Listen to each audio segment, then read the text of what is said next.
દમણના દરિયામાં મોતના મુખમાંથી યુવકનો આબાદ બચાવ. પ્રતિબંધ છતાં નહાવા પડેલા યુવકને 4 બીચ લાઈફગાર્ડે જીવના જોખમે બચાવ્યો. દમણના જેટીના દરિયામાં ડૂબતા એક યુવકને બીચ લાઈફગાર્ડના સ્વયંસેવકોએ દેવદૂત બનીને બચાવી લીધો છે. વીકેન્ડમાં દમણના દરિયા કિનારે હજારોની સંખ્યામાં સહેલાણીઓ ફરવા આવતા હોય છે, જેમાં અનેક દારૂના નશામાં છાકતા થઈને જોરમાં આવી દરિયામાં કૂદી પડતા હોય છે. આ ઘટનામાં આજે એક યુવક દરિયાઈ ભરતીમાં અંદર સુધી ગયો હતો, પરંતુ ભારે ઉછળતા મોજા વચ્ચે કિનારા પર પરત આવવાનું મુશ્કેલ બનતા તે ડૂબવા લાગ્યો હતો. આ સમયે 4 યુવકોએ ઉછળતા મોજા વચ્ચે દરિયામાં કૂદીને ડૂબતા યુવકનો જીવ બચાવી તેને સહી સલામત કિનારે લાવ્યા હતા.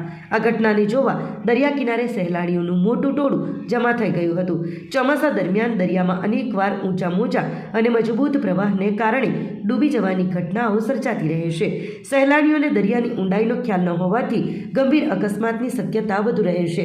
આ ગંભીરતાને સમજીને દમણ પ્રશાસન દ્વારા 17 જૂનથી 16 ઓગસ્ટ 2024 સુધી દરિયામાં નહાવા અને અંદર જવા પર સખત પ્રતિબંધ ફરમાવવામાં આવ્યો છે. આમ છતાં અનેક લોકો આદેશોને સરેઆમ ભંગ કરી દારૂ સાથે કાયદાને પણ ઘોડીને પી જઈને જીવના જોખમે દરિયામાં તરવાનું સાહસ ખેડી રહ્યા છે.